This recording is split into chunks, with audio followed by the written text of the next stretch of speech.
The number one reason why founders are not getting more sales or not scaling and all of that is not because you lack leads. It's not because you don't have a large audience. It's not because you don't have a content strategy into place.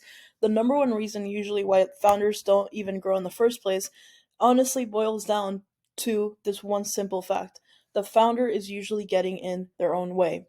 And this can be through multiple ways. Either they get too in their head about posting content, they get too in their head about sending out like DMs or actually replying to people or whatever the case is. And I'm not just saying this to bash on anyone because this is exactly what I have gone through too. I have gone through all the fears of what if they don't reply to me, what if they ghost me, what if I sound too salesy, what if I'm being pushy. Like I've gone through all those fears, and the number one thing that I can literally speak from my own experience, the number one reason why most people don't succeed is because they get in their own way and they fail and they don't try again.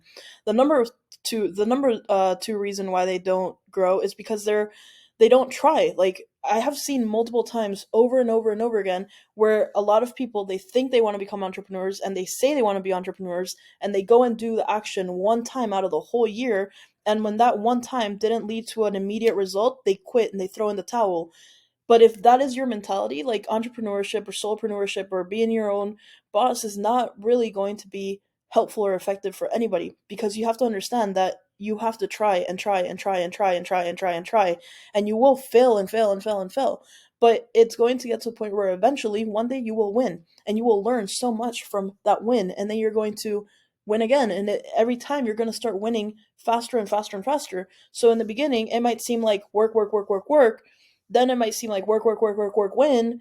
And then it might seem like work, work, work, win, win, win. And then it might seem like work, win, win, win, win. And then eventually it's win, win, win, win, win, right? But everybody skips all of that and they go straight from, I want to go straight to win, win, win, win, win. But in reality, you haven't even figured out all the stepping stones to win, win, win, win, win, right? So, um, one of the things that I wanted to talk about today is how one of the biggest things in the sales space specifically, there is a concept called speed to lead.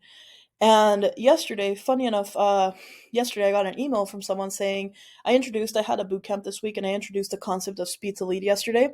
I had someone reach out to me and, and not necessarily agree with the concept of speed to lead. And this person was just like, oh, it sounds very like pushy or scammy for like the B2B space and whatever the case is. But business, either B2B or B2C, speed to lead is sales and marketing 101, right? If someone is opting into your stuff or if someone is reaching out to your stuff, if you are a business owner, it is your duty to reply and to send them the thing that they are opting in for. Now, if you're taking forever to reply, that person's going to forget about you, especially with the amount of content that people consume daily. So I went ahead and I pulled up this article from Chili Piper, and again, speed to lead is something that I've also tried and tested in my own business, and I have failed in the past. I haven't been fast in the past, and it's reflected because it hasn't turned into a sale. This is why if you go to the video from yesterday, you'll see exactly my process of how I solve speed to lead. But just want to share some stats to just show you the importance of speed to lead. So in this in this blog by Chili Piper, they said 78% of B2B customers purchase from the vendor that responds first. So you have to be the first to respond, right? If they're researching for solutions and they reach out, you got to be first to reply. Then you have to, if you respond within the first minute, it increases your lead conversions by 391%. If you respond within 5 minutes, it's 21 times more effective than responding after 30 minutes. So you have 1 minute to increase your chances by 391%. You have 5 minutes to increase your chances by 21 times more effective, right? And then at 5 minutes, the odds of qualifying a lead drops by 80%. Shockingly, the average B2B business speed to lead is 42 hours, and about only 27% of leads ever get contacted. And less than 25% of companies call their web leads. So, again, I will tell you and I will remind you the number one reason why founders don't scale and get more sales is because they get in their own way. If you have people opted into your list, why aren't you reaching out to them? Why aren't you actually starting there? Instead, most people go, oh, I don't have leads. Even if they have a database of people, they go, oh, I don't have leads. I got to launch a cold email sequence or I got to do this. When in reality, if you look at your LinkedIn, you look at your CRM, you look at all the things, you look at your DMs, you look at all the things that you have in front of you, you have already leads that you could be interacting with and you could be nurturing and turning into sales. But a lot of the times people forget that. They overlook everything they have and they just think, I don't have leads. I need to find. The fastest and easiest leads to close are the ones that you have right in front of you. And all it takes sometimes is to either, send an email, send a DM, send an SMS, or just invite them to a boot camp, right? So just wanted to share that today because I think this is a really important lesson for anyone to hear, especially if you are in this stage of like, why am I not growing? I'm doing all the things. Why am I not growing? A lot of the times it's because you are getting in your own way, and I see this constantly. I see this, in every single aspect of business. I see it in the sales process. I've also been through it myself, so I definitely know how it feels.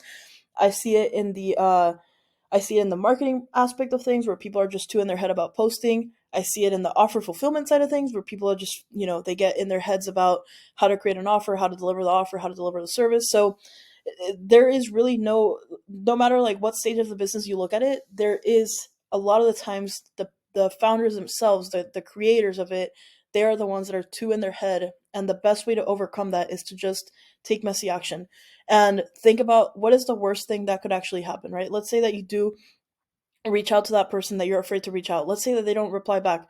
What's the worst thing that can happen? They didn't reply back. So when it comes to sales, you have 3% usually, another sales statistic. 3% are usually buyers, 67% are usually people that you need to follow up with, and then 30% are people that are never going to buy. So if you know that, if you see these metrics here and you know 30% of people are never going to buy, 60% need to be followed up with, and then 3% need to actually buy from you or are actually in the market searching and potentially going to buy from you immediately, then that means that you need to actually focus on this 70%. So guess what? If someone doesn't reply to you, if someone sends you an email saying unsubscribe, if someone says, if someone sends you a comment on your social media saying like, hey, this post sucks, guess what? They are part of the 30% and they are not worth your attention. You know who is worth your attention though? The 3% and the 67%.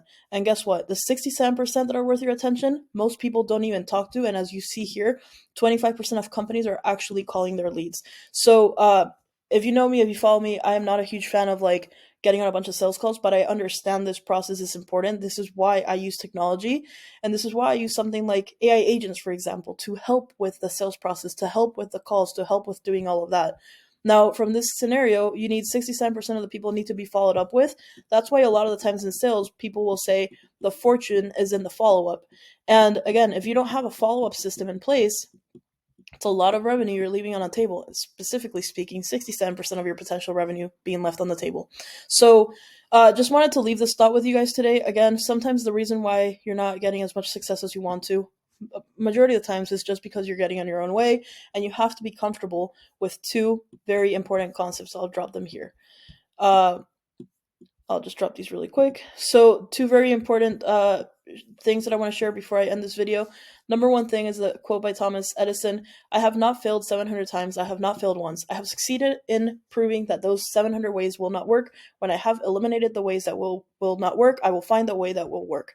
So when you go into business for yourself and when you are doing your reach outs, your cold emails, your ads, your calls, your boot camps, your webinars, whatever it is you're doing, you have to understand that yes, you are going to fail, but it's okay because every time that you fail, you're going to find a way that works. And the thing that you don't want to be is this person that just tried once, or sorry, not this person. The worst thing that you can do is like, quit. And this person tried, and then finally threw in the towel. And then this is usually the cycle that happens, right? You have all these people working, and then they throw in the towel right before they have success. But you want to know the reason, or you want to know the way to actually not do this and not to fail.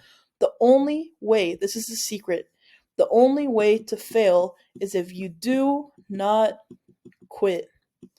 If you do not quit, you will not fail.